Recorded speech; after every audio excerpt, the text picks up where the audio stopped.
Today I'm going to show you how to make the most delicious sandwich to ever come out of Asia. The Vietnamese banh mi.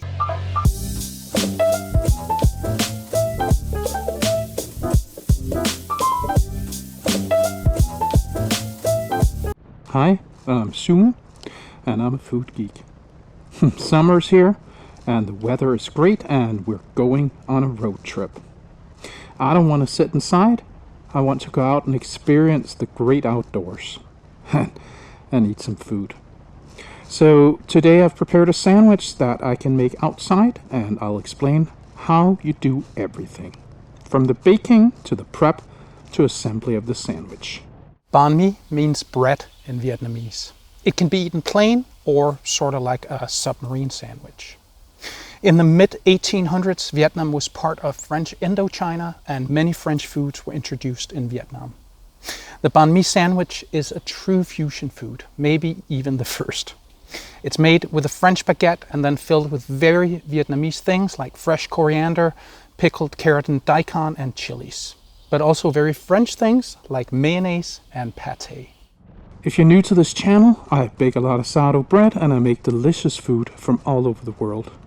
If you want to see more of this content, please join me by subscribing and ringing the bell so you won't miss any future videos. I'll show you how to make the baguettes. They're made with yeast, which I don't often use on my channel, but I thought a sourdough baguette, albeit delicious, wouldn't be appropriate. It's a very white, fluffy, and super crispy baguette. It's probably not very healthy, but that's the type that you need for a banh mi. Let's have a look at the recipe. This recipe was inspired by All We Need's recipe for no-knead baguettes. I've linked the video in the description. To a bowl add 309 grams of water, 6.5 grams of instant yeast, 13 grams of salt, 13 grams of sugar, 1 whole egg. Mix it up.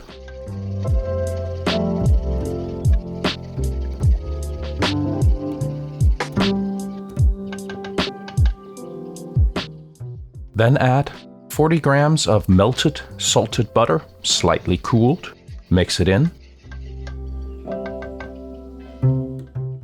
Then add 600 grams of bread flour.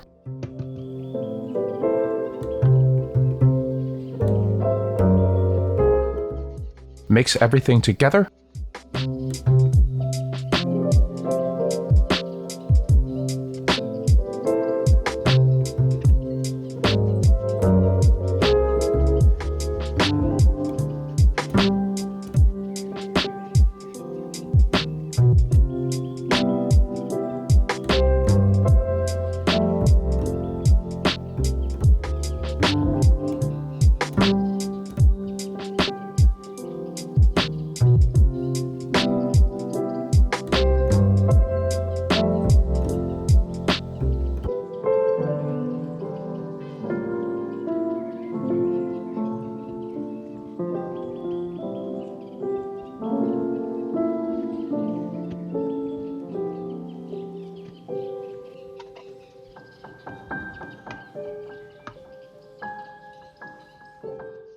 You may have to knead it to incorporate all the flour.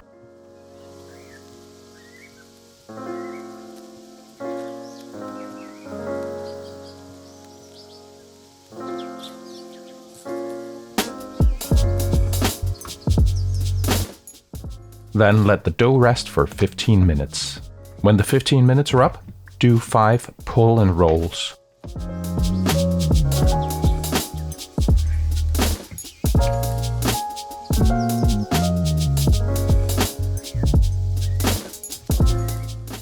Yes, they're exactly what they sound like.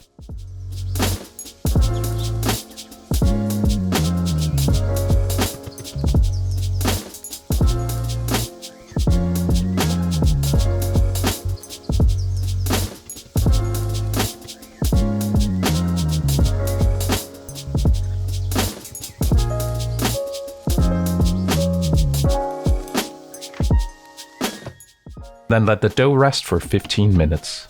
When the 15 minutes are up, flatten the dough.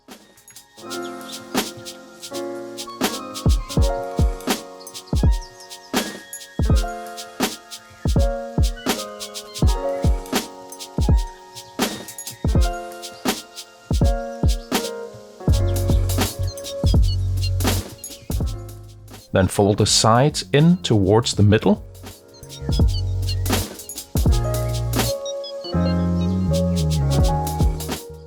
And roll up the dough.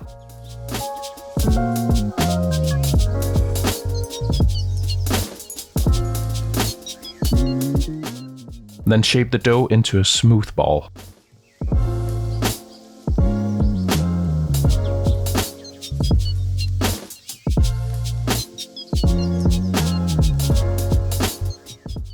Leave the dough to ferment for 50 minutes or until about doubled.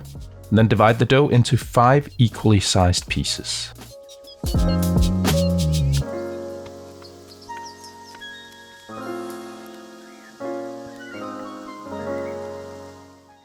Then pre-shape each piece into a ball.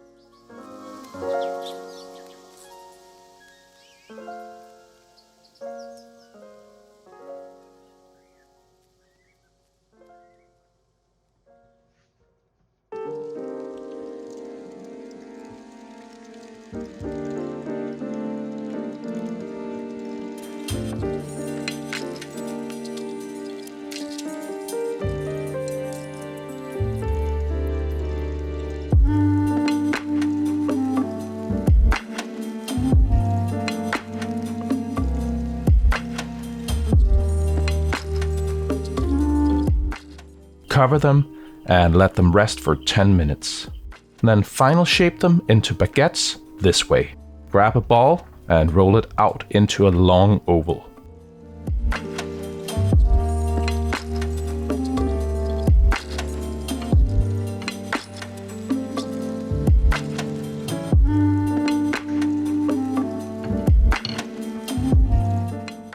Roll it up very tightly and seal the seams.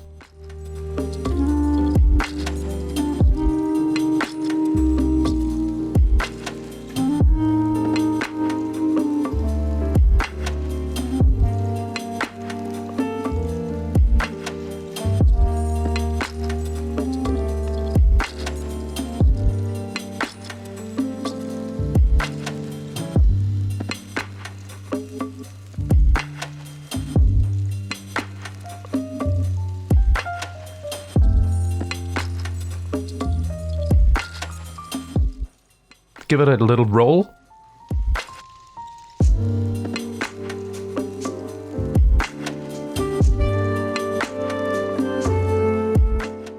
And go over the seams again.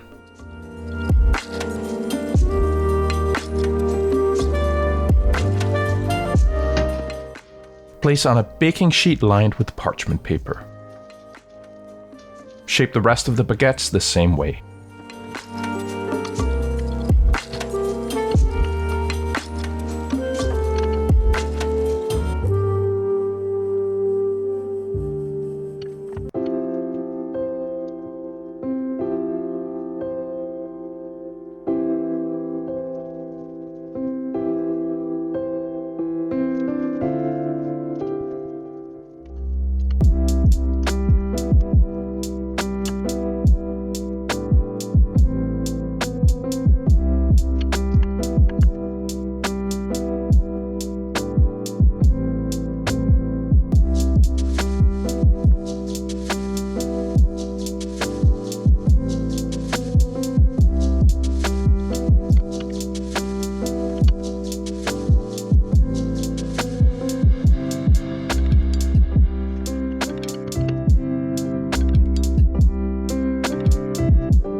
Let them ferment covered for an hour.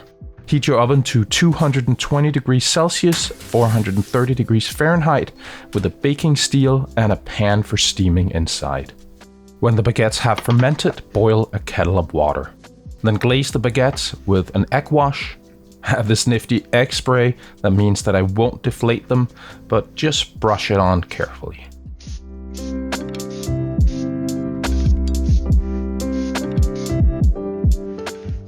Score each baguette with a long, decisive slash.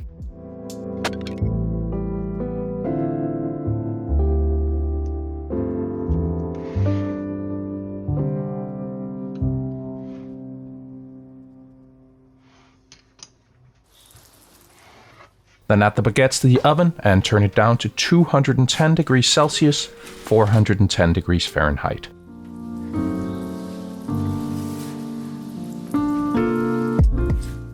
Pour boiling water into the pan.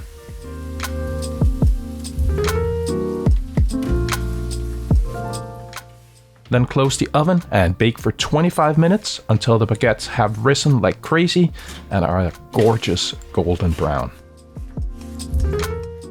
Let them cool on a wire rack until needed. They should be eaten as soon as possible. Now we have a delicious baguette, but we'll need the filling.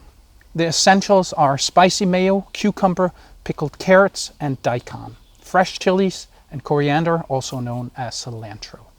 For the protein, I'm making a marinated pork tenderloin, but you can use tofu, beef, chicken, sausages, pate, and a variety of fish. Let's have a look at how you prepare the mayo, the pickled stuff, and how you marinate and prepare the meat. First, we'll make our spicy mayo. Use 100 grams of mayonnaise. Add 1 tablespoon of hoisin sauce, 1 finely chopped spring onion or scallion,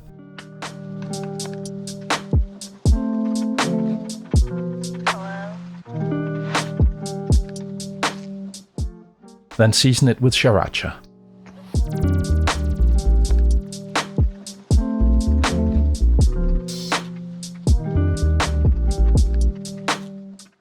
Then we'll make the pickle.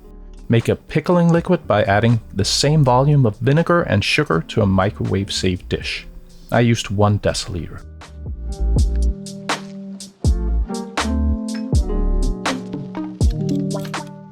Blast it for a minute, then julienne some carrots and daikon.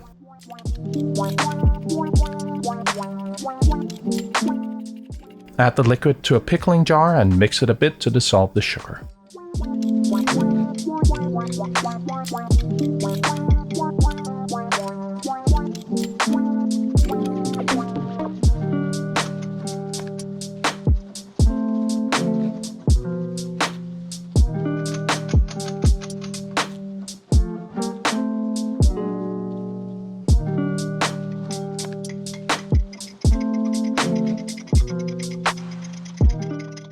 Add the julienned vegetables to the pickling liquid and refrigerate it until you need it.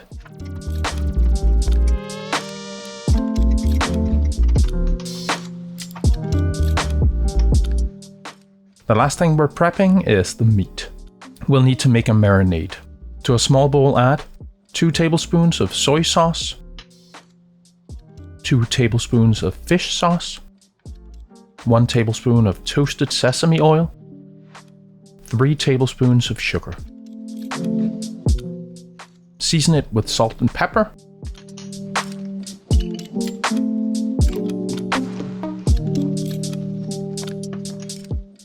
Mix it up.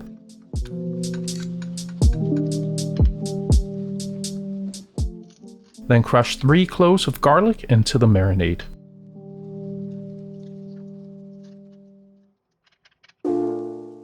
And add half a finely chopped red onion.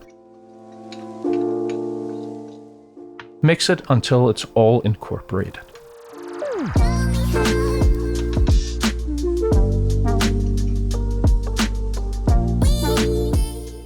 Then cut the meat into bite-sized pieces.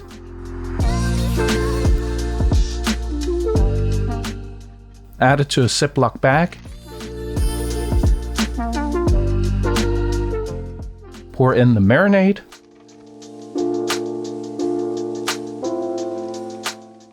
And give it a good massage.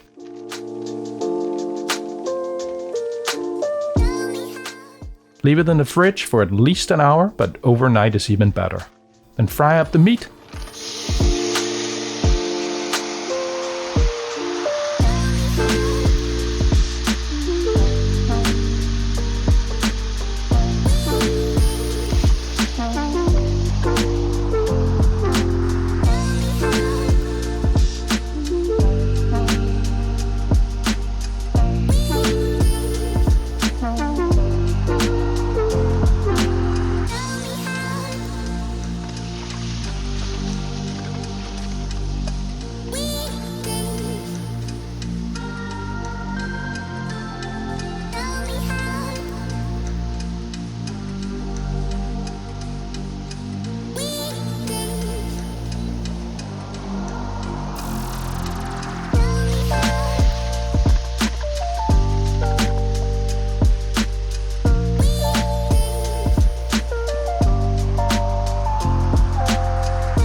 If you're making the banh mi now, you can use it while it's still hot, but I'm putting it in the fridge so I can bring it for my forced banh mi.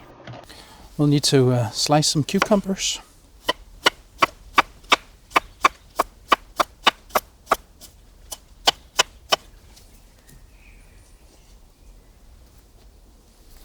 And slice some fine chilies finely.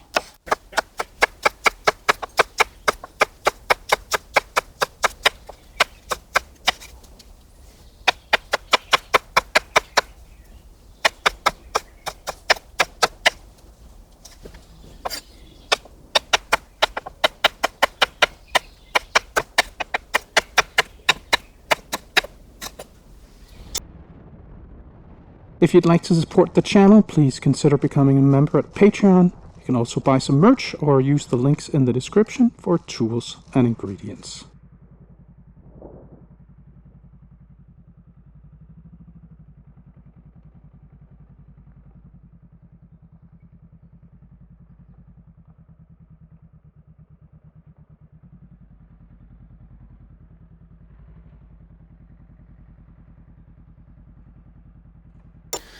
And now it's time to assemble the banh mi. Start by slicing the baguette, but not all the way through. Just leave a little bit.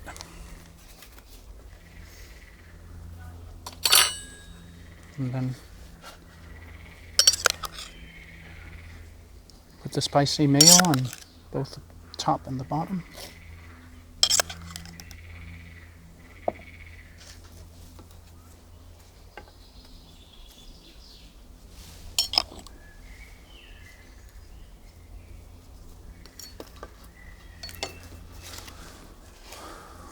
And then a layer of cucumbers.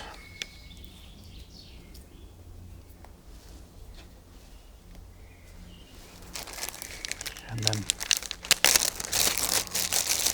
some marinated pork.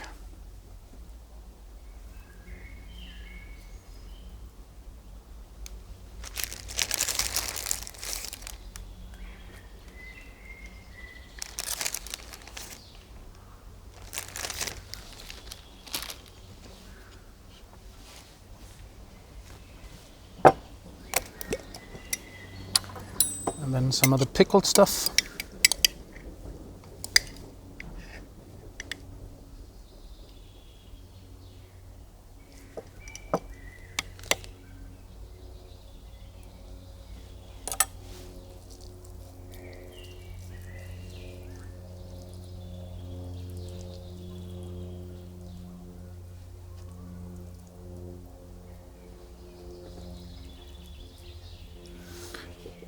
And some fresh chilies.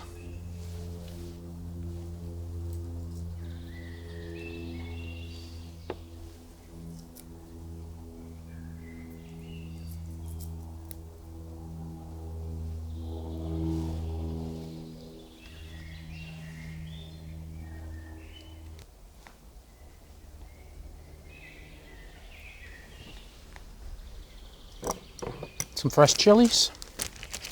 And lots and lots of coriander. In Vietnamese cuisine, the coriander is more like a salad.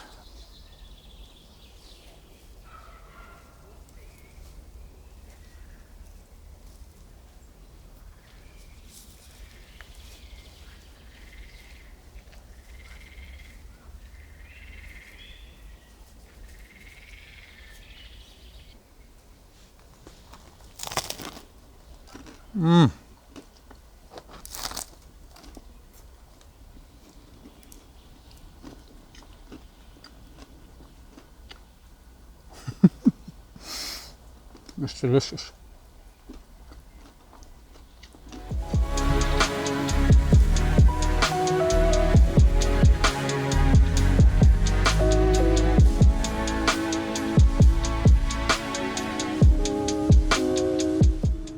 I hope you learned something today.